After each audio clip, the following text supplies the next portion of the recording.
queridos, sejam bem-vindos a mais um episódio SafCast, esse podcast para você, colega advogado, aprender a ser mais empreendedor na sua advocacia e cada vez ter mais sucesso na sua carreira.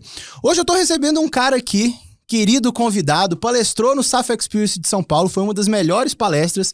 Ele que é um cara gabaritado no mercado jurídico e de alta relevância. Registrador de imóveis há 25 anos e professor de direito há 10 anos, com aula na graduação e pós-graduação. Ele é mestre e doutor em direito e como registrador de imóveis já atuou como interventor judicial em outros cartórios de imóveis e notas, possuindo vasta experiência na área. Já ajudou mais de 8 mil alunos a descomplicar o registro de imóveis com seu curso online, Registro de Imóveis Descomplicado. Suas aulas são constantemente requisitadas por diversos cursos de pós-graduação e preparatórios de concurso de cartório pelo país. Já participou de evento no exterior, Espanha, Uruguai e Argentina, para falar sempre de assuntos relevantes relacionados a registros públicos. Meu querido professor Salomão, seja bem-vindo! Obrigado, mestre. Satisfação estar contigo aqui, satisfação estar com a tua equipe. Um abraço a todos que nos ouvem e nos assistem agora. É bom demais estar aqui. Vamos lá bater um papinho, falar um pouquinho pra essa galera, meu querido. Cara, antes de tudo, obrigado por ter aceito o convite, ter vindo pra cá, BH. A gente marcou já semana passada, você já veio. Muito obrigado por isso. E eu queria bater um papinho hoje com você, contar um pouquinho pra nossa audiência que, porventura, ainda não te conheça. Quem é o professor Salomão hoje, cara? Conta pra mim. Depois a gente vai fazer uma engenharia reversa disso aí. O professor Salomão hoje, além de registrador de imóveis, é um empreendedor na área de educação. Muito bom. Então hoje, comecei fazendo alguns lançamentos em 2021, mas hoje eu já fundei a Marcos Salomão Educação e tenho a minha primeira pós-graduação, minha mesmo, vinculada a uma instituição de ensino para conseguir o licenciamento no MEC. E também tenho, então, os meus cursos de entrada, que são treinamentos para advogados. Então, o professor Salomão hoje é essa figura da educação, além de registrador, né? Eu sempre fui professor, acho que isso resultou naturalmente nessa área de empreender. Sim, e a mudança do mercado, né, cara? Como que hoje com a internet a gente consegue falar para muito mais pessoas, ser muito mais valorizado e a nossa mensagem chega muito mais longe, né? Escalonamento, né? Que antes eu era um professor, então, vamos dizer, no estado do Rio Grande do Sul. Eventualmente eu vinha a São Paulo, Pernambuco, Bahia gravar algumas aulas. Agora, com a internet, eu chego em todas essas casas com tranquilidade e posso vender para eles o meu treinamento online, né? Exatamente, cara. É fantástico isso. Me conta uma coisa, e como é que foi sua carreira, cara? Lá no comecinho, você já sempre pensou em ser professor? Como que surgiu o cartório na sua vida? Como é que foi isso? Então, vamos lá então, né? Como todo mundo, me formei em Direito, com 20 e poucos anos, né? 24. E com 25 eu já passei no concurso para cartório. Muito cedo, né? É, cedo. Com 25 anos eu tirei primeiro lugar no concurso e fui para o interior do Rio Grande do Sul. Lá eu comecei a minha carreira, então, como registrador de imóveis e civil. E fui trabalhando, pensei em me remover. Cheguei a passar em outros concursos, mas não tomei posse, como Santa Catarina, por exemplo, estava bem classificado. E fui fazer carreira lá. Nasceram meus filhos e eu foquei na carreira. Daí o judiciário viu que eu tinha um bom trabalho na região, acabou pedindo para fazer algumas intervenções em alguns cartórios que tinham problema, segui trabalhando bem. Depois fui para a faculdade dar aula, comecinho, no primeiro semestre da administração de empresas, que é mais fácil, né? Sim. O gurizada é mais leve. Depois já caí no 7º semestre do direito em família, mas eu não tinha mestrado, então era Deu mais aula de complicado. família? Aula de família 10 Olha. anos, cara. Aula de família, contratos, notarial e registral. Por isso que eu gosto muito de família, né? E aí, eu não tinha mestrado, isso era um entrave para mim.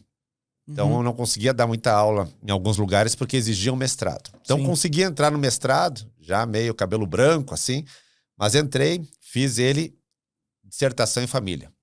Filiação afetiva. Beleza. Mas assim, as palestras que eu era convidado para dar não eram tão legais, não era tão rentável, porque direito de família ele tem um viés rentável no patrimônio. A parte de filiação, isso aí é mais amor mesmo, né? Sim. Pensei em fazer o doutorado, mas aí eu resolvi fazer em imóveis. Eu sabia que era melhor. Entrei e fiz o doutorado em regularização de imóveis. Tartus estava na banca, me apertou bastante, mas tirei 10. E aí, claro, veio o mundo digital, né? Essa loucura da pandemia. E eu já queria lançar algum cursinho, alguma coisa. Todo mundo tem aquela vontade de lançar algo na rede, né? Sim. Eu concluí meu doutorado com 50, estou com 51. Então, foi ali meio perto a conclusão do doutorado e a criação do curso. E daí a minha faculdade, que eu dava aula, disse assim, vamos tentar criar um cursinho na internet? Você voltou para a academia depois de tanto tempo só para poder dar aula, para ter o título de dar aula, ou você gostava daquilo? Cara, do mundo acadêmico, de dissertar e etc. O mundo acadêmico é muito teórico e muito distante da realidade. Uhum. Eu tenho certeza disso. Ele é bonito? É. Depois que tu tá lá dentro, tu começa assim, a te apaixonar. Mas as leituras são muito densas, muito pesadas. Os artigos que você publica, eles são lidos por pessoas que estão na academia, porque não são artigos realmente que vão modificar a advocacia prática de alguém. Sim. Então, ela fica um pouco distante. Eu gostava, acho que não gostava tanto, mas eu precisava do título. Na minha cabeça, eu tinha que ter esse título. Então, eu fui atrás do doutorado para ter o título. Tanto que depois apareceu, quer fazer pós-doutorado? Eu disse, não, amigo, não. Acabou. E a galera costuma dizer que quando você começa a dar aula, né, principalmente na faculdade, se torna uma cachaça. Porque não é pelo dinheiro, com certeza. Sabe né? quanto Se torna paga uma um cachaça. professor de graduação hoje no Brasil? 4 mil, 5 mil reais. Quantas horas aula isso para ganhar 4, 5 mil? A noite toda, todo dia, né? Porque a hora-aula de um professor na graduação hoje é em torno de R$55. Sim. E é um absurdo, né, cara? Nossa. E daí tu passa ali, vamos dizer, 4 horas à noite numa quarta-feira dando aula, das 7 às 10h30, tu vai ganhar nem R$200, 27,5 imposto de renda. Exato. Vai te sobrar R$150. Tá? E ainda corrigir prova. Então, se tu te der toda a noite por 4 semanas, aí tu vai chegar a um rendimento de 7 mil. Se tu tiver alguma coisa a mais lá dentro, uns TCCs para corrigir, 9 Sim. mil. É muito difícil. Aí tu vai para pós-graduação, varia muito. Na pós-graduação, tem lugares que pagam 120 a hora-aula. Uhum. Tem lugares que pagam 300 e as empresas maiores chegam a pagar 600. Sim. Quando criei a minha pós-graduação, chamei os professores e disse, eu vou pagar R$1.000 a hora-aula. Nó. Aí eles disseram, não, tá bom, não sabiam como que era, né? Daí anunciei eles e aí veio uma outra empresa, disse, tu não quer dar aula na nossa pós também? Ah, não vou. Daí a professora disse, posso dar aula na outra pós? Eu disse, pode, não tem problema. Vai lá. Ela me ligou de novo, Marcos, eu não vou. Eu disse, por quê? Vamos pagar R$130 a hora. Eu disse, mas vai! Você não queria? Tu não queria? Vai lá ver como é bom. E tem que fazer material. Não, vai lá ver como é bom. A verdade é que o mercado paga pouco e isso é um problema porque muitas vezes os bons acabam desistindo da carreira de docente para empreender. Exatamente. Eu conheço vários exemplos desse, cara. Porque não se sustenta, né? E agora, eu acho legal esse mercado todo digital, essa era de lançamento, de curso online, etc. Porque pela primeira vez, o professor está sendo bem pago. E muitas vezes é criminalizado, né? Mal visto, é vendedor de curso, é isso, é aquilo.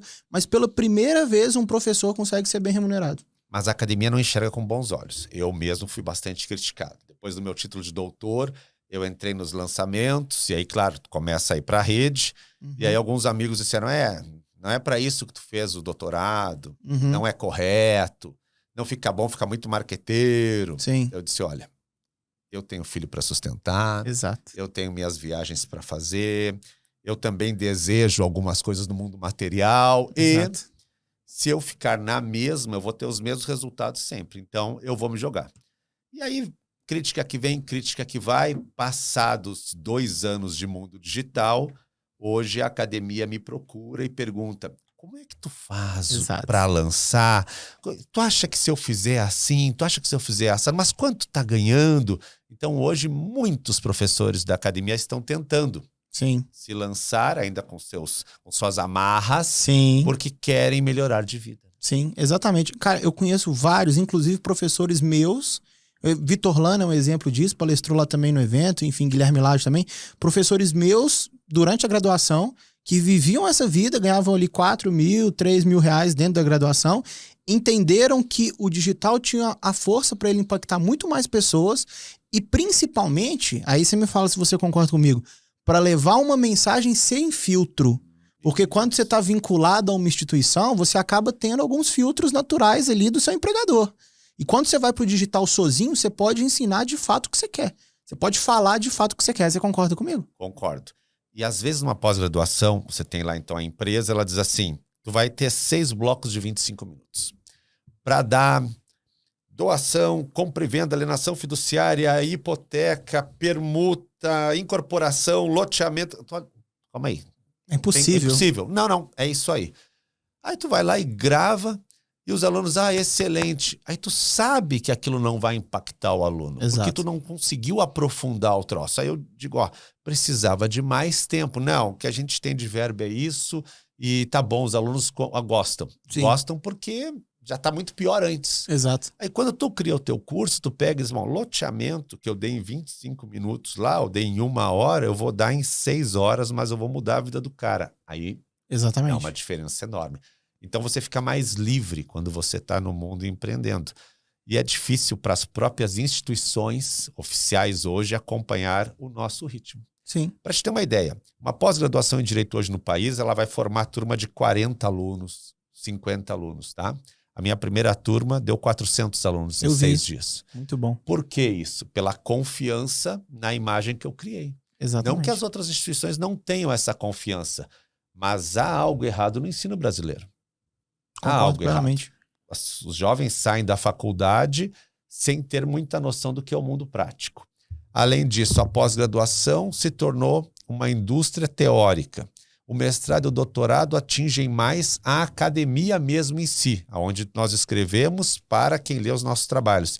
E o mundo prático ficou aonde? Exatamente. Essa é uma grande lacuna que eu descobri quando eu saí da faculdade, porque eu saí há pouco tempo da faculdade, me formei em 2019, e aí eu saí com todo aquele arcabouço jurídico, fui um aluno muito dedicado, cheguei a fazer 15 matérias por semestre, né? Passei na OAB e fiz 45 matérias em 1 ano, fiz isso tudo, e o TCC. Então, eu era um aluno muito aplicado no final da faculdade, porque eu queria mudar de vida, eu queria casar, queria ter meus filhos, etc. Só que quando eu peguei a carteirinha da OAB, eu falei, cara, e agora? O que eu faço? Né? Porque o cliente ele não vai vir até mim sozinho. Eu não sei como que eu me posiciono na internet, eu não sei como que eu vou ter indicações de clientes.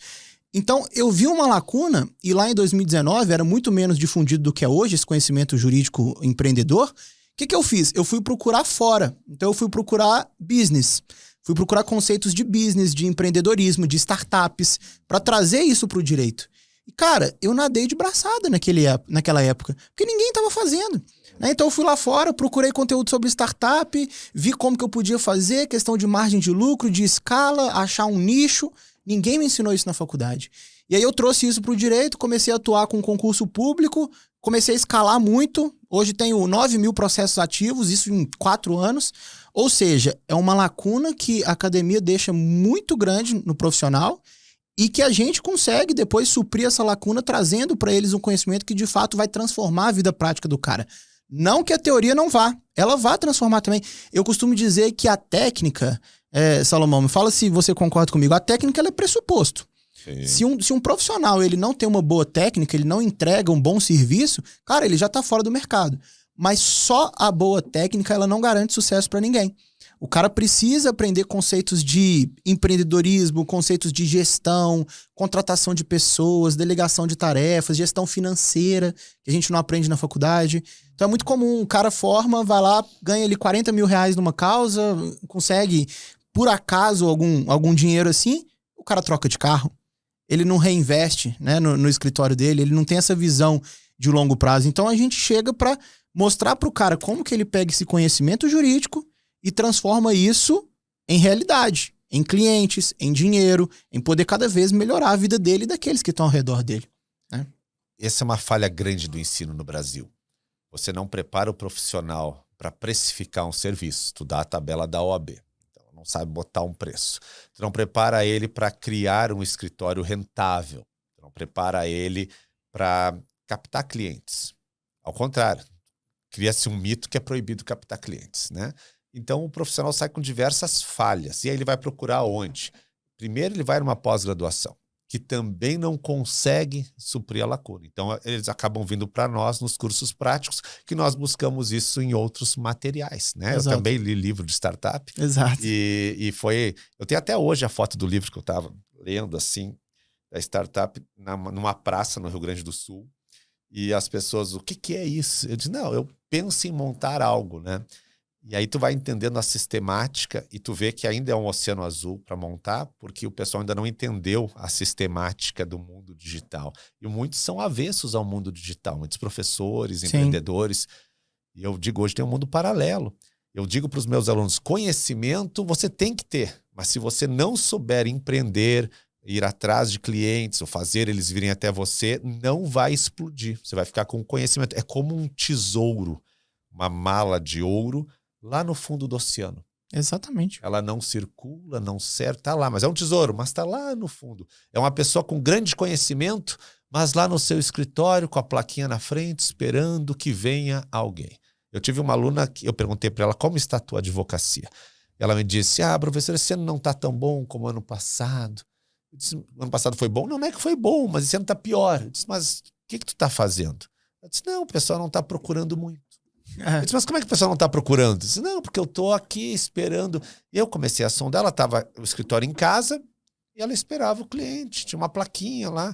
Eu disse, olha, querida, quando alguém lembrar de você, até a pessoa vir da casa dela até a sua, 10 advogados já intercederam pela internet no celular dela. Exatamente. Exatamente. E é uma realidade que não tem como voltar mais, né? Você sabe muito bem disso e por muito tempo a OAB ainda tentou segurar um pouco, e quando eu digo a OAB, não é a instituição como um todo, mas algumas partes do Brasil tentaram segurar por um pouco. Aqui em Minas, por incrível que pareça, a gente tem uma gestão atual muito favorável ao uso de tecnologia, ao uso de marketing. A gente não tem esse tipo de problema aqui. Mas eu me lembro lá em 2020, quando Google Ads era proibido em determinado estado e em outro não era. Né? E agora com esse provimento 205 que veio, a gente tem agora a possibilidade de produzir conteúdo, não ofertar o serviço direto. Eu até acho também que ofertar o serviço direto, até por uma questão de cultural mesmo do Brasil, ele não cai muito bem, né? Advogado aqui só paga se ganhar. Lá nos Estados Unidos é lindo, mas aqui culturalmente é mal visto isso e tá tudo certo, eu concordo. Mas, cara, produzir um conteúdo pro seu cliente falando, olha, quais são os seus direitos em determinada situação, o que você pode fazer caso aconteça isso. Isso naturalmente, o que a gente chama de marketing inbound, né? Naturalmente isso já vai trazer clientela para você. E o cara que não tá fazendo isso, ele tá fora do mercado. É uma questão de tempo. Óbvio. Quem sou eu para dizer que a advocacia arcaica, artesanal, ela não funciona? Funcionou por muito tempo, né? Quantos advogados a gente tem que criaram os filhos com luxo e etc e tal naquela advocacia antiga. Mas para a galera que está saindo do forno agora, esse movimento de mercado ele é muito necessário. Se posicionar na internet é muito necessário. O pessoal precisa entender isso e eu acho que isso já está sendo muito bem aceito, cara. Principalmente com esse tanto de educação que hoje a gente encontra na internet, muitas vezes gratuito. Por exemplo, você fez agora essa semana 18 horas de aula gratuita? 18 horas. Tá, mas isso é uma cultura interessante. Olha só, eu quando fui criar o meu negócio digital, eu convidei alguns amigos e disse assim, vamos fazer umas lives. Aí você vai entregar conteúdo gratuito, não vai cobrar? Eu disse, não, vamos ir para a rede mostrar quem nós somos, que nós não aparecemos. Ninguém sabe quem nós somos. Não adianta eu ficar a vida inteira estudando e tentando escrever artigo para aparecer. Vamos para a rede e vamos falar.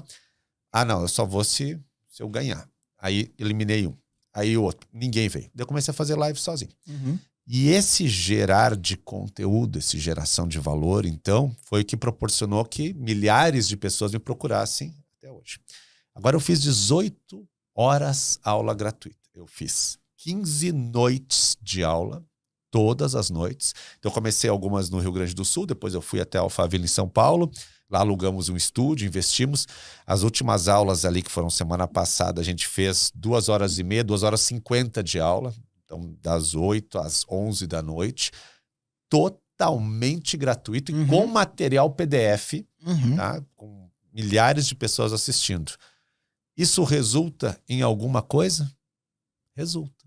Quando a gente chega ao final, a gente diz, bom, quem quiser dar um passo a mais, exato, eu quero que você venha estudar comigo. Eu tenho esse curso aqui que vai dar o up agora. Exatamente. E a pessoa, ela procura realmente. Sim, porque, cara, e aí já entrando um pouco em marketing, você ativou na pessoa o gatilho da reciprocidade. Ela falou, putz, se gratuito já é essa chuva de informação, imagina no pago e organizado. Exato. Né? Então, a gente precisa entender que hoje se posicionar na internet, produzir conteúdo e ir fazendo um link para advocacia agora. Muitas vezes eu recebo colegas que falam, mas eu vou produzir um vídeo, eu vou contar tudo que eu sei? Mas eu vou explicar para o cliente o direito dele, ele teria que marcar uma consulta comigo? Cara, a sua informação é o que você falou. A sua informação ela é um baú de tesouro lá no fundo do oceano.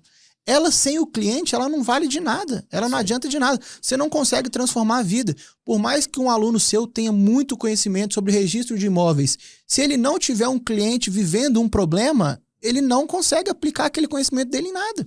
Vai virar teoria. Vai virar artigo de academia. Isso, exatamente. Né? Exatamente. Uma coisa é você resolver problemas. Outra coisa é você ter o conhecimento. Se eu chegar na pós-graduação agora com um professor teórico, ele vai saber explicar várias teorias sobre um tema. Teoria A, B, C, D, E e a teoria H, F, G, todas. Mas chegar na hora do caso prático, talvez ele trave. Sim. Porque é o raciocínio jurídico do caso prático que faz a diferença. Exatamente. E às vezes o aluno que vai resolver um caso prático, ele não sabe metade das teorias. Exatamente. Mas ele sabe identificar o caso prático. Exatamente. E outra coisa que eu acho muito interessante nesse novo mercado que a gente está vivendo, professor Solomão, é o seguinte. Quando você escolhe fazer uma pós-graduação tradicional, então você vai lá na instituição, vai lá numa PUC Minas, vai lá numa FGV, alguma dessas instituições. Você escolhe a instituição, mas não necessariamente o professor. Agora, com esse novo mercado, a pessoa que se identifica com você, ela tem a possibilidade de fazer a pós-graduação com você e ainda assim de ter o título. Então isso, no final das contas, vai gerar muito mais rapport daquela pessoa com aquele curso. Porque, cara, são inúmeros colegas. Eu não fiz pós-graduação, mas eu tenho inúmeros colegas que fizeram pós-graduações e que simplesmente não iam na aula porque não se comunicavam com o professor, ou muitas vezes o professor tinha menos conhecimento técnico do que aquele aluno, ou muitas vezes o professor estava ensinando algo que ele não vivia, que ele não tinha tanto conhecimento aprofundado. Agora, com esse novo mercado, a gente pode, por exemplo, fazer a sua pós-graduação que tem 20 anos, 30 anos de experiência na área. Então, isso é um puta diferencial. Muito. E as instituições são clássicas no mercado, né? Você conhece, assim, o fundador, aí a instituição já foi vendida várias vezes, mas continua com o nome do fundador.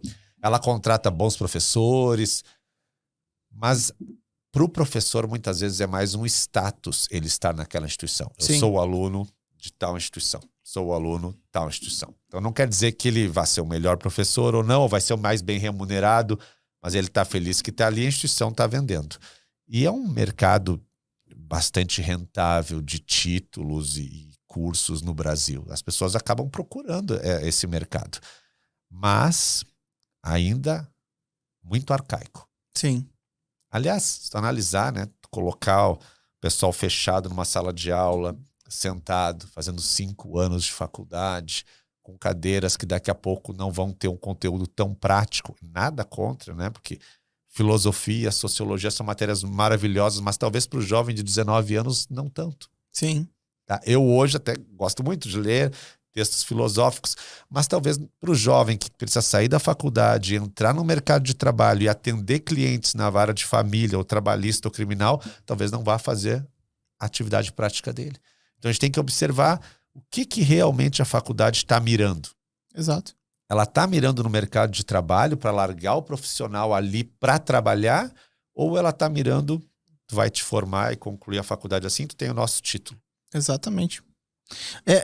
Uma coisa que acho que isso é cristalino para todo mundo, né? O ensino tradicional, ele é muito desatualizado. Isso não quer dizer, na minha visão, que seja ruim, nem que seja bom. Ele é desatualizado para os tempos modernos. Porque, cara, hoje com o celular, em 3 minutos, você entra num chat GPT da vida, num Google, você tem acesso a qualquer tipo de informação, a qualquer tipo de serviço, você tem acesso na palma da sua mão. Então o ensino ele precisa se adaptar a isso também. Mas aí eu queria entrar numa pauta contigo, que é o seguinte. Muito se fala, né, na advocacia dos nichos promissores, do que é rentável, do que vale a pena. E você, hoje, para mim, é a maior referência no Brasil quando a gente fala de advocacia extrajudicial. O que basicamente, para quem está assistindo aqui esse podcast, ouvindo e porventura ainda não te conheça, o que basicamente você ensina para o colega advogado poder caminhar na profissão? A faculdade sempre vai te ensinar a judicializar. Lembra que lá no evento eu falei processo civil 1, 2, 3 e 4 retorno. Porque é a linha natural da faculdade. judicializar. Então, o aluno aprende, eu vou processar, tu vai ser processado. E existem outras formas mais modernas de solução de conflitos, e não necessariamente conflitos com alguém, mas conflito com um documento, uma situação, que podem ser resolvidas no extra. O extrajudicial é o quê? No mundo, existem mais de 100 países com o sistema notarial e registral. Um sistema antigo, mas moderno. Que é um sistema que vem de uns 300 anos. No Brasil, o registro de imóveis tem 180 anos. Na Europa tem muito mais. Mas até hoje com segurança para a propriedade. A igreja nasceu, casou, morreu, ela fazia esses registros todos, também no registro civil. Mas quando a gente instala no Brasil um sistema de registros vinculado à igreja, quem não era católico não podia não podia casar. Então vamos puxar o sistema europeu para cá, um cartório que não tem religião. Beleza, o registro civil está resolvido. A propriedade, outro problema que eram as garantias bancárias. Não se sabia onde é que estavam as garantias, cada um tinha em casa o seu contrato de compra e venda do imóvel. Vamos botar tudo num local de registro para a gente ter acesso. A faculdade apenas passa por isso. Ela diz, existe o registro de imóveis, mas você vai entrar com ação possessória, vai entrar com ação petitória, com ação não sei o quê, com ação não sei o quê. E daí, mas vem cá, e se eu quiser corrigir um registro que está errado, ação de retificação? Ninguém falou que tem um procedimento totalmente extrajudicial. Que eu pego a assinatura dos confrontantes, mapa memorial descritivo e chego no registro de imóvel. Ninguém falou isso. Então, muitas vezes o advogado judicializa o que não precisa judicializar. E aí o juiz, com 15 mil processos na vara dele, porque todo mundo foi ensinado a judicializar, ele está dando atenção para quê? Maria da Penha, tráfego, problemas de alimentos, e aquele processo de regularização de uma medida está esperando. Exato. Então, hoje o que eu faço? Eu mostro, existe um nicho extrajudicial que você pode atuar e pode acoplar no seu direito civil. Está no trabalhista, em outra área. Tem uma penhora trabalhista, o bem vai para leilão. Como é que tu lê a matrícula do imóvel? Como é que tu sabe se o imóvel tem alguma outra dívida ou não? Os caras escondeu bens, onde está o patrimônio dele? Se ele tem companheira, tem esposa, consta nos arquivos, no registro. Então, eu ensino você a olhar isso. E é um nicho bom, porque talvez 90% dos profissionais não saibam isso. Tanto que em 2 anos e meio eu tenho 9 mil alunos. Sim. É absurdo. Sim. É mais que muita universidade. Sim. E a minha equipe sou eu, meus filhos e mais alguns professores e monitores. Uma equipe pequena porque a gente consegue trabalhar no digital. Mas 9 mil alunos... Tem universidade que não tem isso. A faculdade que eu dava aula tinha 1.000 alunos. Então, imagina, cara, hoje, aqui em Belo Horizonte, a faculdade que eu me formei, ela tem dificuldade para formar uma turma. Dificuldade para formar uma turma. Já você ontem, por exemplo, 500 alunos em 1 hora. Em 1 hora então, eu abri 500 exatamente. Alunos. Olha a diferença, cara, do ensino, mais uma vez no que a gente estava falando. E principalmente porque você está ensinando algo que o seu cliente quer e precisa. É diferente da faculdade. Por que a pessoa procura uma faculdade hoje? Ela entra numa faculdade porque ela quer se formar advogado, porque ela quer bacharel em direito, né? E depois se tornar advogado, porque ela acredita que aquilo ali é o caminho natural das coisas. Então, vai fazer ali o ensino médio, depois vai fazer um cursinho para vestibular, depois uma faculdade, vai para o mercado de trabalho, etc. Só que quando a gente está na internet ensinando o que de fato a pessoa vai trabalhar na vida dela, a transformação é muito maior, cara. A transformação na ponta é muito maior. E aí, mais uma vez, a gente fala, né? A pessoa se comunica com o professor Salomão. Pô, eu gostei das lives do professor Salomão. Comecei a acordar às 6 horas da manhã para assistir as lives do professor Salomão. Então eu vou fazer o curso dele. E aí você traz uma oportunidade para aquela pessoa que a faculdade não trouxe, ou seja, complementar, e que, de fato, tudo que ela estudou em 5 anos, não é que não vá servir. Serviu como uma bagagem, uma experiência, claro, né? Óbvio. Mas é disso aqui que ela vai viver. É do que ela vai aprender no seu curso ali de 3, 4, 5, 6 meses, que, de fato, ela vai conseguir tirar o sustento dela. E aí você traz várias oportunidades dentro do extrajudicial. O que você vê de vantagem, cara, no extrajudicial? Além de, obviamente, ser muito mais rápido, o custo ser muito menor... Mas quais são as vantagens pro advogado, não pro cliente, mas pro advogado em atuar focado no extrajudicial? Hoje o advogado reclama muito da demora do poder judiciário, que não é o culpado para mim. O culpado para mim é a judicialização toda criada no ensino para levar tudo ao juiz de direito. Então a velocidade faz parte, sim, do problema do advogado hoje. Segunda questão, a precificação do serviço extrajudicial, ela tem uma tabela, claro que alguns consideram a tabela é cara, é barata, depende do estado, a tabela é estadual, né? Mas você também consegue precificar em cima da tabela e consegue mais cedo resolver o problema do cliente. E se você resolve mais cedo, mais satisfeito ele fica. Os procedimentos, para mim, são mais claros. Então, se eu vou fazer uso capião extrajudicial, eu tenho um procedimento, um provimento 65, que eu sei onde ele começa, onde ele termina. Agora, num processo civil normal, eu posso ter uma série de recursos que vão atrapalhar a minha ideia, que era chegar àquele ponto. Eu vou ter que fazer uma volta maior para chegar ali.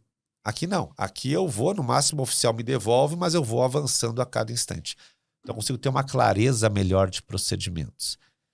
E eu acho que hoje os cartórios se modernizaram muito, isso tem ajudado também o atendimento. Há pouco tempo, hoje, óbvio, a gente tem aí várias digitalizações do cartório que o pessoal, né, de qualquer lugar do Brasil consegue acessar informações, etc. Mas muito se falava, há pouco tempo atrás, da burocracia dos cartórios. E aí você que está envolvido nisso há mais de 25 anos, o que você diz pra gente dessa evolução dos cartórios enquanto mundo digital, assim? Por que eu tô te perguntando isso? Porque eu venho eu sou uma geração mais jovem, eu tenho 28 anos de idade. Muito jovem. E ainda assim, cara, eu ouvi muito isso, né? Que cartório é muito burocrático, que você tem que pegar fila no cartório, aquela coisa toda, e aí você marca pra marcar e etc. O que você diz pra gente dessa digitalização? Então, a primeira coisa, a palavra burocracia, ela também tem alguns significados estranhos. Significa demora e significa muitos requisitos para uma coisa. Uhum. Então, eu preciso de muito documento para chegar a um fim. Os documentos visam dar segurança jurídica e a demora, ela é um pouco normal porque existe um empilhamento de processo. O que a digitalização veio? Veio acelerar, o sistema digital veio melhorar, mais funcionários contratados. O cartório, ele não é uma empresa no CNPJ, mas o oficial que está lá, ele é quase um empresário. Ele contrata, demite, compra material, cria um sistema de atendimento e é fiscalizado pelo judiciário. Cartórios maiores, com mais rentabilidade, têm mais chance de investir. Uhum. Cartório deficitário, no interior do estado, com menos recursos, vai ter computador mais antigo. O que melhora? Melhora que é um movimento nacional de digitalizar tudo, de ter os procedimentos cada vez mais velozes, atendendo às orientações do Poder Judiciário, para exatamente diminuir o tempo que tem de solução dos problemas. Agora, eu não consigo resolver uma usucapião em 1 hora. Uhum. Nem um inventário, porque eu tenho que estudar o caso. Porque o registrador, o notário, eles são um trabalho intelectual. Então, se vem usucapião para mim, eu vou estudar, vou ler. Eu tenho não só um, eu tenho 50. Eu preciso de uns dias para ler e dizer, ó, falta tal coisa, intime-se tal pessoa. Mas eu consigo resolver ele em 6 meses. Sim. Que é muito mais rápido do que o judiciário. Nossa. O inventário, tem advogados que conhecem o caminho do inventário extrajudicial. Eles chegam no tabelionato com a petição e todos os documentos. O tabelião olha, às vezes em 60 dias está pronto o inventário. Uhum. 60, dependendo do tempo que a fazenda leva para avaliar o TCMD. Mas se tu pegar 90 dias para um inventário, cara, é muito rápido. Muito rápido. Do meu pai tá há 10 anos na justiça. Por aí você imagina. E nem tem tanto conflito. É só movimentação processual. Cara, e é muito, muito mais rápido do que o judiciário e muito mais barato. Muito mais barato. Né? Isso é uma discussão, porque alguns entendem, eu posso pedir a gratuidade no judiciário, pronto. Né? Então daí abre-se uma janela que a gratuidade não existiria no sistema extrajudicial. Existe também. Uhum. Existe um fundo, tudo. Mas eu acho que hoje a gratuidade em qualquer lugar, ela está mais observada pelo judiciário e pelo registrador, para ver se não tem fraude. Exato. Antigamente, não. Exato. Era pedir e levava em qualquer lugar. A gente ia fazer um casamento, o cara dizia, ó, sou pobre, ele vinha casar com um Mont Blanc no pulso. Aí eu olhava, o cara não é pobre, né? Ninguém tem um Mont Blanc assim de verdade, com um carrão na frente do cartório. Mas o que eu ia fazer? Né? Até que chegou um dia que aconteceu um casamento numa cidade do interior do Rio Grande do Sul, o cara se declarou pobre e a festa era no clube para 300 convidados. Uhum. Aí se comunicou o Ministério Público para ver, né? Se realmente o cara era pobre ou não. Então tem muita falcatrua? Tem muito. Então é discutível se é mais barato ou não, porque tem a tabela de custas do cartório e a tabela do judiciário. Eu acredito que seja mais barato. Esses dias eu vi um advogado falando na rede, é muito caro a ata notarial. Muito caro. Fui fazer uma ata notarial, me pediram R$90 mil. E eu olhando aquilo, assim, nossa senhora, cartório bom esse, né? Aí o outro perguntou para ele, mas e quanto valia o imóvel? Ah, não, meu cliente é um imóvel de 60 milhões. Poxa, cara, 60 milhões é um imóvel razoável. Não, tu não encontra em toda a esquina um imóvel de 60 milhões. Não encontra. Não é exceção, sabe, né? É exceção. Então, se é um imóvel de 60 milhões, com certeza as custas do judiciário também seriam altas. Sim. Né? Então, a ata custou 90 mil, segundo a live que eu estava vendo. Eu não sei se é verdade ainda. Mas eu fiquei calculando, né? E será que proporcionalmente seria um absurdo ou não? Ou será que as pessoas enxergam demais o bolso do outro? Aí daqui a pouco o advogado ganhou nessa causa de 60 milhões, 5%. Quanto dá? 3 milhões. É um absurdo. Nossa, quem sou eu para dizer que é um absurdo? Exato. Porque não fui eu que ganhei? Exato. Foi ele que ganhou? Exato. Então, peraí, eu não posso ficar olhando quanto tu ganha. Quanto o corretor olhou para vender essa fazenda de 60 milhões? 6%. Sim. É muito. Quem está dizendo que é muito? A questão é que a gente não tem que olhar o quanto o outro ganha. Tem que olhar o quanto a gente está trabalhando e o quanto o sistema está operando. Se eu for olhar o que cada um está ganhando, talvez eu não vá trabalhar suficiente. Eu tenho um amigo meu que é empreendedor e ele é um cara que tem um faturamento anual, acho que de uns 80 milhões, e ele tem funcionários comissionados. Uhum. E um dia chegaram e disseram para ele, ó, nossa, a comissão do teu funcionário está muito alta. E ele disse assim, eu nunca vou esquecer, eu quero que o meu funcionário ganhe 10 vezes mais. Porque como ele é comissionado, é sinal de que eu estou ganhando 10 vezes mais. Exatamente. Então a gente não pode ficar olhando para a comissão do funcionário, para quanto deu um negócio ou outro, porque o nosso serviço também é valorizado. Muita gente não sabe cobrar. Pega alguns advogados, ele não sabe cobrar um inventário. Não, eu cobrei 2, 3 mil, fiquei com medo. Por que tu cobrou 3 mil um inventário tão baixo o valor? Ah, porque eu fiquei com medo de perder o cliente. Já ouviu isso? Lá, claro. Cara, uma coisa que você falou, que eu anotei aqui pra debater contigo, você falou assim, tem advogado que sabe fazer um cartório, sabe o caminho do inventário no extrajudicial, no cartório. E aí surge a necessidade do advogado cada vez se especializar mais, porque, ao meu ver, tá? Me diga se eu estiver enganado, mas muitas das reclamações de mas demora, mas a burocracia é isso e aquilo, vem por erro do próprio advogado, que desconhece o procedimento. Quando o advogado já sabe o caminho, aprendeu com quem pode ensinar isso para ele, não assistiu só um vídeo ou ouviu alguém falar ou pesquisou alguma coisa, mas fez um curso daquilo, aplicou, entrou dentro, imergiu naquele conteúdo, ele sabe chegar com todas as formalidades para que não tenha ou que tenha pouquíssimas exigências, né? Pouquíssimas devolutivas para esse cara. Tô certo? É isso aí. E não é diferente do judiciário. O cara entra com a inicial, é inepta. Não deu. Exato. O juiz, né? Justiça gratuita, comprovar a justiça e tal. Então, às vezes, a gente não sabe o caminho, não sabe a coisa, como fazer andar. Muitos dos meus alunos hoje, quando dão depoimento, eles falam assim, eu aprendi a fazer o requerimento e juntar os documentos para diminuir a nota devolutiva.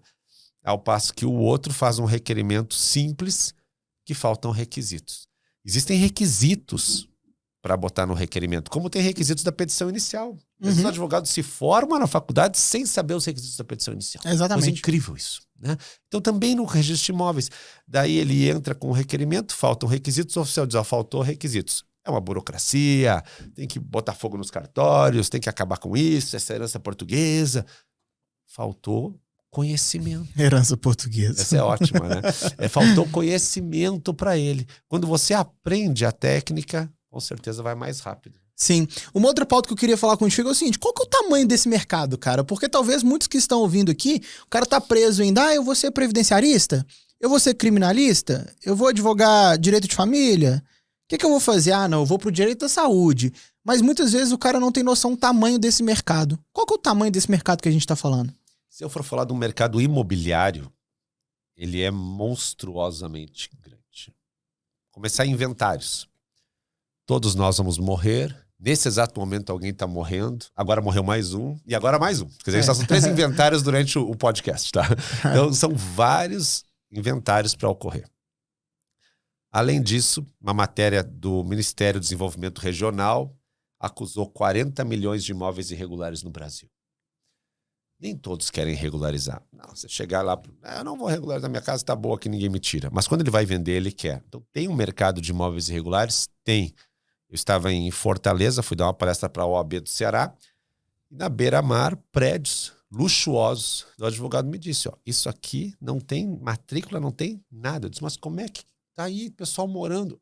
Mas não tem. Nós estamos agora numa briga para tentar regularizar apartamento por apartamento que uns querem, uns não. Uhum. Então não é que o imóvel regular é aquele puxadinho do cara humilde lá no morro que não tem condições. Não. São imóveis irregulares de alto padrão também. Sim. À beira-mar, prédios. Então o mercado ele se recompõe a cada instante. Hoje tu deixa tudo organizadinho porque tu vai morrer. Eu vou organizar todo o meu patrimônio, tá tudo regular, já organizei a herança de cada filho. O cara morre, passa 2, 3 anos, o filho faz uma ampliação residencial, não averba aquilo ali, cede para um outro, vende por contrato particular e aquilo tudo já se bagunçou de novo. Sim, verdade. Então o próprio mercado se retroalimenta. Mas eu vou trabalhar só com regularização de imóveis, que é o tema mais batido hoje na rede? Pode ser, mas também pode fazer só inventários. Uhum. Inventário de imóvel irregular, de imóvel regular, já é um bom mercado. Sim. Uso capião, um bom mercado. Adjudicação compulsória, inúmeras construtoras ergueram prédios e não conseguiram depois passar as escrituras. O pessoal tem, em caso, contrato com a quitação. Posso judicializar? Pode, mas também pode fazer no extra. Tem outros casos que a gente vê na praia que a própria construtora ela vendeu vários apartamentos, várias casas e o pessoal não escriturou e ela quer passar. E o pessoal não quer porque o cara está devendo, ou daqui a pouco o cara está se separando, não quer que a mulher saiba. E aí tem a adjudicação compulsória inversa. A construtora, a força passa para ele. Então, um mercado grande, enorme, que surge aí, imóveis rurais, inúmeras propriedades rurais precisam de demarcação de divisas, que pode ser feito no extrajudicial, divisão do imóvel rural. Chácaras é um problema bem visível hoje no Brasil. Partilha no divórcio ou na união estável. Um cônjuge quer comprar a parte do outro, ou dependendo do regime de bens, alguma coisa não foi averbada na matrícula, ou a herança de um comunicou ou não comunicou. Mercado muito amplo hoje, muito amplo. Para ser associado ao direito civil ou a outras áreas, ou como ele sozinho mesmo, autônomo. Sim. Você tem muito aluno que é focado só em advocacia extrajudicial, principalmente regularização de imóveis. Tem. O cara vive só disso. Tem até site, cara. Tem site. Regularização de imóveis extrajudicial. Faça o seu uso capião, faça o seu inventário, faça a sua adjudicação. Página dele, só isso. Ele diz, eu me distanciei do Poder Judiciário porque eu não soube lidar, eu não soube conviver com isso, a demora. Não teve estômago, né? Não teve estômago. E agora eu estou baseado nisso aqui. Mas aí ele vai aos cartórios, ele conversa com o registrador, conversa com o escrevente, ele circula pelos cartórios da região, ele vai pegando o cliente e vai indo. Quando tem que judicializar algo, ele tem um escritório que judicializa. Um parceiro. Exatamente. E isso, cara, já me abriu um insight aqui, porque se a gente tem escassez desse tipo de profissional, imagina o pool de parcerias que esse sujeito pode fazer com outros escritórios que não conhecem isso. Nossa. Uma infinidade. Cara, uma outra pauta que você já falou um pouco sobre isso, mas eu queria que a gente aprofundasse. E o advogado? O advogado foi lá, fez o seu curso, agora ele é um expert em regularização de imóveis. Como que esse cara consegue clientes hoje em dia? Então, a gente, de 1 ano para cá, começou a mostrar para ele a necessidade de aprender o Google Ads, aprender o meu negócio, aprender a fazer o seu site ou a sua landing page. Sim. A gente passou a mostrar isso para ele. Não que eu tenha esse domínio, né? Assim como o Henry Ford também não tinha domínio de um monte de coisa, mas ele contratava pessoas que sabiam. Exato. Né? Então eu não preciso saber tudo de Google Ads para ensinar um aluno meu a prospectar no Google Ads, mas eu tenho que ter parceiros que saibam isso. Sim. Então, eventualmente, eu chamo um ou outro, e agora eu quero ver se tu também não tem interesse em ir lá conversar com meus alunos sobre Quando isso. quiser. Porque a gente chama alguém para explicar, dizer, ó, é assim que funciona, é assim que faz, independentemente de quem você quer contratar, mas tenha um posicionamento na rede. Exatamente. Ah, professor, mas eu não sei se eu não gosto de aparecer. Tu não precisa aparecer. Exatamente. Pode ter uma foto do escritório, né? Hoje, cara, você faz um vídeo em 5 minutos, sem gravar nada, sem falar nada. A inteligência artificial tá aí para isso. E mais do que isso, ó, por exemplo, no meu escritório, na Saf Araújo Advogados, é um posicionamento estritamente institucional. Se eu passar na rua, na frente de um cliente meu, ele nem sabe que eu sou dono do escritório. Por quê? Porque o meu rosto não está vinculado lá. Óbvio, por uma questão negocial, que o meu rosto está vinculado em outro empreendimento, sim. Mas se eu não quiser aparecer lá no meu escritório, eu não apareço, não tem problema nenhum. Né? Eu vou conseguir prospectar clientes. Então, eu acho que hoje, cara, e aí vou puxar um link, é de extrema importância o advogado de qualquer área estar na internet. E muitas vezes eles têm preconceito assim... Ai, mas o cliente que vai querer regularizar uma fazenda de 60 milhões, ele não tá na internet. Ele tá sim, a filha dele tá, o genro dele tá, a esposa dele tá, o irmão dele tá, todo mundo tá na internet. Talvez você não acerta o cara que tem o poder de decisão, mas você acerta em ricochete. E outra coisa que é importante também é o relacionamento. E aí você falou, o cara tá circulando em um cartório, circulando em outro, daqui a pouco ele conhece um cara, conhece outro, conhece aquilo. Então, criar esse relacionamento também é muito importante. E aí eu defendo sempre o seguinte, né? É óbvio, hoje o digital é um canal de aquisição de cliente muito grande para qualquer tipo de negócio, desde o cara que vende coxinha até o cara que tem uma big empresa, mas ele não é o único. Então o advogado ele precisa entender que o relacionamento também é importante, né? E o relacionamento de qualidade. Não é se relacionar com aquelas pessoas que estão escassas, aquelas pessoas que tudo estão reclamando. Ah, mas o judiciário isso. Ah, então vai pro esse judicial. Ah, mas o cartório isso. Ah, então volta pro judiciário. Ah, não, mas... Cara, você tem que procurar se relacionar com pessoas que estão na mesma frequência. Como que você vai fazer isso? Participando de grupos, participando de turmas. Imagina, porra, ontem 500 pessoas em 1 hora na turma nova do Solomão. São 500 novas oportunidades de relacionamento para você se conectar com pessoas que estão na mesma sintonia. E a comunidade jurídica, ela precisa entender isso cada vez mais. Porque, cara, você tem 8 mil alunos, né? 9 agora. 9 mil alunos. Eu tenho um pouco menos do que isso. Devo ter tido uns 7 mil alunos até hoje. Ainda é muito pouco. Perto do número de profissional que a gente tem. Então, a gente precisa difundir esse conhecimento para o maior número de pessoas possíveis e mostrar que, o conhecimento está disponível, é só você acessar e isso vai transformar a sua vida. 2, você precisa criar relacionamento com pessoas que estão na mesma sintonia do que você, estão querendo fazer a mesma coisa do que você. E 3, não adianta você fazer esses 2 primeiros pilares se você não tiver força de vontade e não estar no campo de batalha para executar. Isso. É muito importante as pessoas entenderem que há um fator motivacional por trás. Aí você começa a falar de força de vontade, de desenvolver uma personalidade agradável, daí alguém vem lá e diz assim, virou coach. Não é isso, cara. A questão é que a gente tem que também trabalhar o desenvolvimento da pessoa. Exatamente. A pessoa também, ela vem com crenças de casa, da faculdade, dos amigos, do círculo dela, que ela nem sabe que é tóxico. Exatamente. Tem até um provérbio que vai falar assim, as amizades ruins são como um mercado de peixes. Com o tempo, tu te acostuma com o cheiro. Uhum. Tu tá no mercado de peixe, tu chega ali e tem um cheiro. Passa um tempo, tu já te acostuma. Tava em Alphaville e tinha um cheiro num bairro. Eu disse pro taxista aqui, nossa, cheiro horrível. Ele disse, Eu disse, de repente o pessoal já acostumou. Ele disse assim, mas uma visita não acostuma, né? Exato. Então tem apartamentos para vender que não estão vendidos lá. Então, importante você mudar o meio. Exatamente. Muda o meio, muda o homem. Papagaio que anda com morcego dorme de cabeça para baixo. Exato. É isso aí. Então a gente tem que mudar o meio para crescer. E os cursos são assim. O meu curso é uma comunidade, os alunos se relacionam. Exatamente. E crescem. E eu falo, afasta-te dos que não querem que tu cresça. Lá em 2021, quando eu comecei a fazer live e me jogar na rede, muitos amigos meus, até pessoais, cara, o que tu tá fazendo? Nossa. Aí hoje eles dizem assim, tu pegou em cheio uma oportunidade. Acertou a veia. Mas se eu tivesse desistido, não teria dado essa oportunidade. E quantas pessoas que conhecem, eu tenho aluno de 70 anos, advogado. Aí eu pergunto, como é que tu me conheceu? Diz, não, a minha filha viu o senhor fazer live e disse para eu assistir e daí eu acabei comprando seu curso. Então eu não acerto em cheio na pessoa, mas eu acerto do lado. Exatamente. Né? Vem por ricochete. Então daqui a pouco o empresário da fazenda de 60 milhões não está na internet. Sim. Mas alguém do meio dele tá e vai te ver. Cara, eu tenho um exemplo clássico disso que eu conto, parece até mentira. É um aluno meu e o arroba dele é bem fácil, é @segurodefeso.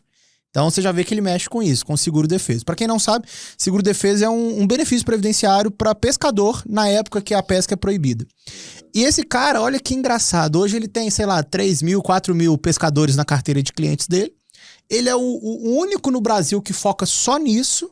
Então ele cobra 40% do cliente dele. Consegue cobrar bem mais do que a média do mercado. Só que sabe o que é mais engraçado? Esse cara tá em Brasília. Brasília não tem pescador. Não. Isso que é engraçado. Então, um cara de 30 e poucos anos de idade que mora em Brasília e atende, aí sim, óbvio, ele vai para Maceió, ele vai eventualmente a algumas colônias de pescadores, mas toda a prospecção de clientes dele é feita pelo Facebook Ads. Então, e aí eu perguntei para ele, eu falei, cara, mas como assim? Seu cliente muitas vezes ele é semi-analfabeto, como é que esse cara tá na rede? Ele falou, cara, ele mesmo sendo semi-analfabeto, ele tem TikTok, ele tem Instagram. O filho dele tem Instagram. Então, e aí ele começa a bater nas objeções. Ele tem um conteúdo que é genial, que ele fala assim, ele posta lá assim, falando assim, não deixe seu vizinho falar que vai dar errado. Por quê? Porque lá no meio dos pescadores, o vizinho fala, não, esse negócio de seguro-defesa não dá certo não, porque o cara tentou sozinho lá no INSS e não conseguiu. Então vem um advogado e ele recupera lá 20 mil, 25 mil reais de atrasado pro cliente dele. Imagina isso para um pescador, né? O tanto que impacta a vida. Nossa. É só um exemplo para mostrar que, independentemente de quem seja o seu cliente, ele vai estar na internet. E a sua mensagem vai chegar até ele. Né? E aí, por consequência, você vai tendo mais oportunidades de negócio, mais oportunidades de contratos. Não dá para ficar fora da internet hoje. Mesmo que você tenha mais idade ou seja um pouco avesso, e não precisa se expor totalmente, né? Tem páginas institucionais que tem apenas a foto da pessoa ali de gravata. Exato. E a pessoa entra em contato, o cliente entra em contato e você conversa online com ele, ou marca uma reunião online. A pessoa fica sabendo do teu trabalho. Muito Sim. importante hoje, Janete, em tudo. Quem não está na internet está perdendo oportunidades hoje. Exatamente, concordo contigo plenamente. Meu querido, pra gente já encaminhar pro final, eu queria que você, como, uma das maiores referências que eu tenho no direito como um todo, né? Não na advocacia, mas no direito como um todo, principalmente na educação. Admiro demais seu trabalho, já te falei isso em outras oportunidades, principalmente sua consistência nas lives ali, cara. Isso é uma coisa que assim, eu tiro muito o chapéu. O que você pode deixar de mensagem para nossa audiência que está ouvindo esse podcast aqui e que quer atuar com direito focado no extrajudicial, com registro de imóveis, enfim. O que você pode deixar de mensagem para esse cara, além de, obviamente, fazer o curso do professor Solomão, para você ter toda a bagagem técnica, toda know-how, toda a expertise. Mas por onde que esse cara deve começar? O que você diz para ele? Começa com material gratuito. Começa vendo YouTube, vendo as lives de manhã do Café com Registro de Imóveis, vai se ambientando, vendo quem são as pessoas que falam do extrajudicial na rede, vendo quem são os alunos, participa de algum evento ao vivo, gratuito, como a gente faz, e depois, aos pouquinhos, vai tomando a decisão de migrar para essa área. Mas não precisa isolar as outras áreas do direito, né? Você pode, todo um conhecimento da vida inteira, somá-lo ao extrajudicial. E trabalhar com o extra é hoje diferenciado, porque poucos trabalham. Tem muito escritório de advocacia que terceiriza o extrajudicial. Então a possibilidade de fazer parceiros, de crescer numa área pouco explorada, novos contatos. Então eu diria, começa pelo conteúdo gratuito para não precisar tirar dinheiro do bolso. Vai no meu YouTube, tem inúmeros vídeos, vai em outros, vai assistindo, vai vendo. E quando for pensar em clientes, porque aí alguém vai dizer assim, tá, tudo bem, eu vou procurar, mas e aí cliente vem da onde?